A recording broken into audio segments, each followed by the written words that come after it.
తాకట్టులో ఉన్న బంగారాన్ని విడిపించి ఆ రోజు ఆన్లైన్ రేటుకే మేము కొంటాం. Sharma gold company.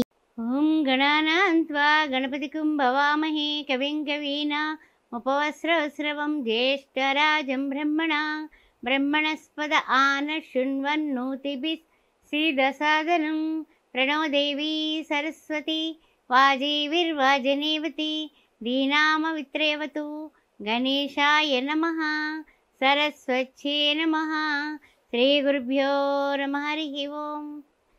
ఉగాది తరువాత ద్వాదశ రాశుల వారికి కూడా ఏ విధంగా విజయ పరంపర కలగబోతోంది అనే విషయాన్ని మనం ఇప్పుడు విజయ అవకాశాలు ఎవరికి ఎక్కువగా ఉన్నాయి, ఎవరికి ఏ విధంగా ఏ దేవుణ్ణి పూజిస్తే మీరు పట్టిందల్లా బంగారం అవుతుంది అనే విషయాలు ఇప్పుడు శుభయోగాల గురించి కూడా మాట్లాడుకుందాం. మరి ఓం శ్రీ మాత్రే నమః. కుంభరాశి వారికి స్వాగతం. ఏ విధంగా ఉండబోతోంది? ధనిష్ట 3-4 పాదాలు, శతభిష నక్షత్రం, పురాభద్ర ప్రథమ ద్వితీయ తృతీయ. ముఖ్యంగా గ్రహ సంచారాలన్నీ కూడా ఈ సంవత్సరం ఉగాది తర్వాత అంతా అనుకూలంగా ఉంది. ప్రయత్నాలన్నీ కూడా మీరు ప్రయత్నాలు చేస్తే తప్పనిసరిగా విజయమే కలుగుతుంది. మీరు ప్రయత్నపూర్వక విజయాలే సాధించగలరు. అంతేగాని గాల్లో దీపం పెట్టాము మనకు జరిగిపోతుందంటే కాదు. కానీ మీరు ప్రయత్నం చేయండి, విజయం మీ దగ్గరే ఉంటుంది. తర్వాత గత సంవత్సరం కంటే కూడా అనుకూలమైనటువంటి పరిస్థితులు కనపడుతున్నాయి. ఆరోగ్యం చాలా బాగుంటుంది. తర్వాత ఈ ఆర్థిక ఇబ్బందులు కలగకుండా మీరు ప్లాన్ చేస్తారు, ఎక్సలెంట్గా మీరు ముందుకు పెడతారు. ఆ విషయంలో తిరుగులేదు. అదేవిధంగా చెప్పాలంటే కనుక అన్ని రంగాల్లోని కూడా ఆదాయపరంగా, ఆరోగ్యపరంగా, వృత్తుల్లో, ఉద్యోగాల్లో, అదేవిధంగా వ్యాపారంలో కూడా అభివృద్ధే కనపడుతుంది. రాజకీయంగా అది పెద్ద పెద్ద రాజకీయ నాయకులను కలవడం, అధికారులను కలవడం చేయడం వల్ల కూడా మీకు ఉపకారమే కలుగుతుంది. అందువల్ల సెక్యులేషన్స్ విషయంలో కూడా మీకు తిరుగులేదు.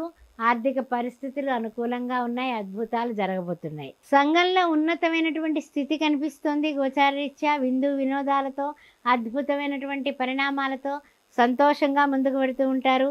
కొన్ని పరిస్థితుల్లో భార్యాభర్తల మధ్య కానీ, బంధుమిత్రుల మధ్య కానీ మాట పట్టింపులు వచ్చే అవకాశం కనిపిస్తుంది. దాని వలన బాగా ఆలోచించి భార్యకు కానీ భర్తకు కానీ స్వల్ప అనారోగ్యం వస్తే టెన్షన్ తీసుకుంటారు. టెన్షన్స్ తీసుకోకండి. ఆరోగ్యం భాస్కరాది ఇచ్చేత్. సూర్య నమస్కారాలు చేసుకోండి తప్పనిసరిగా. అదేవిధంగా అనవసరమైనటువంటి ధన వ్యయాలు చేసుకోకుండా కొంచెం ఆచితూచి ఖర్చు పెట్టడం అనేది చెప్పదగిన సూచన. తర్వాత ముఖ్యంగా కొన్ని పరిచయాల వలన, కొత్త పరిచయాల వలన లాభాలు కలిగి మళ్ళా ధనం, ఆర్థిక పరిస్థితులు కూడా సామరస్యంగా చక్కగా జరిగిపోతూ ఉంటాయి. దానివల్ల మీకు తిరుగులేదు. తీర్థయాత్రలు ప్రాప్తిస్తాయి. తీర్థయాత్రలు చేస్తారు. ప్రతి విషయంలోని టెన్షన్స్ తీసుకోకుండా మీరు కాస్తంత ఓపిక పడితే మీరు అన్ని విధాలా కూడా యోగదాయకంగా ముందుకు పెడతారు. ప్రశాంతంగా ఉండండి. విజయ బాటలో దూసుకుపోండి. దైవారాధన తప్ప మీకు వేరే ఏమీ లేదు. దైవాన్ని ఆరాధించండి. దైవంతో మమేకం అవ్వండి. ప్రతిరోజు దైవం నిమిత్తం మీరు కొంచెం గ్రహ సంచారం అటు ఇటు అయినా కంగారు పడకుండా దైవనామాన్ని, దైవ దర్శనాలని చేసుకుంటూ ఉండండి. తర్వాత చూసినట్లయితే కనుక వివాహాది ప్రయత్నాలన్నీ కూడా సానుకూలంగా కనపడుతున్నాయి. క్రయ విక్రయాదులు కూడా బాగా చేయగలుగుతారు. లాభదాయకంగా పని చేయడానికి కాస్తంత పెద్దవాళ్ళ యొక్క అండ కావాలి. అంటే వాళ్ళ సూచనలు మీరు పూర్తిగా పాటించినట్లయితే సక్సెస్ అయిపోతారు. తర్వాత ఆర్థిక పరిస్థితులు, కొన్ని విషయాల్లో చేపట్టిన ప్రయత్నాలు ఫలిస్తాయి. అనవసరమైన ఖర్చులు జోలికి పోకండి. గొప్పలకు వెళ్ళి తిప్పలు పడకండి. ఆ విషయం ఒకటి గుర్తుపెట్టుకోండి. మీరు చేసే ప్రతి ప్రయత్నం కూడా శుభ ఫలితాలు ఫలించడానికి ఇంకాస్త పట్టుదల పెంచండి.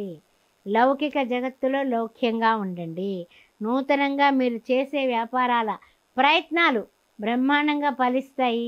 అందువలన ప్రతిరోజు సుబ్రహ్మణ్య ఆరాధన చేయండి. ఓం సుబ్రహ్మణ్యం సుబ్రహ్మణ్యం షణ్ముఖనాథ సుబ్రహ్మణ్యం అనేది నాలుక మీద ఉండాలి. అదేవిధంగా మంగళవారాలు చేయండి. మంగళవారం నాడు ఎవరికైనా పేదవాళ్ళకి ఎర్రటి వస్త్రంలో ఒక 3 దోసెల కందిపప్పు కట్టి నెలకొక్కసారైనా దానం చేయండి. పేదవాళ్ళకి భోజనం పెట్టండి. అలా చేసినట్లయితే మీకు ఉన్నటువంటి ఈ యొక్క ఏమైనా నాగదోషాలు కానీ లేకపోతే ఏదైనా సరే అడ్డంకులు కానీ తొలగిపోవడానికి అవకాశం కనపడుతుంది. గురు చరిత్ర పారాయణ చేయండి. గురు చరిత్ర, దత్తాత్రేయ చరిత్ర, సాయిబాబా చరిత్ర పారాయణ చేసి ఓం శ్రీ సాయిరామ్ లేదా దిగంబర దిగంబర శ్రీపాద వల్లభ దిగంబర అని రాయండి. గురుగ్రహ అనుగ్రహం వలన మీకు తిరుగులేనటువంటి విజయ అవకాశాలు మెండుగా దండిగా ఉంటాయి. ఓం శ్రీమాత్రే నమః. అయితే ఆర్థిక విషయాల్లో ఇబ్బందులు కలగకుండా మీరు జాగ్రత్త పడాలి. ఎందువలన అంటే కనుక ఉన్నప్పుడు ఖర్చు పెట్టేస్తాం, లేనప్పుడు మనకి కాస్తంత ఇరకాటంలో పడిపోతూ ఉంటాము. అందువల్ల ఎవరైనా చేబదులు అడిగినా కూడా కొంచెం ఆలోచించుకుని ఇవ్వండి. ఒక్కసారి చేతి నుంచి మనం డబ్బులు బయట వాళ్ళ చేతిలో పెట్టిన తర్వాత వాళ్ళు తిరిగి ఎప్పుడు ఇస్తారో మనకు తెలియదు.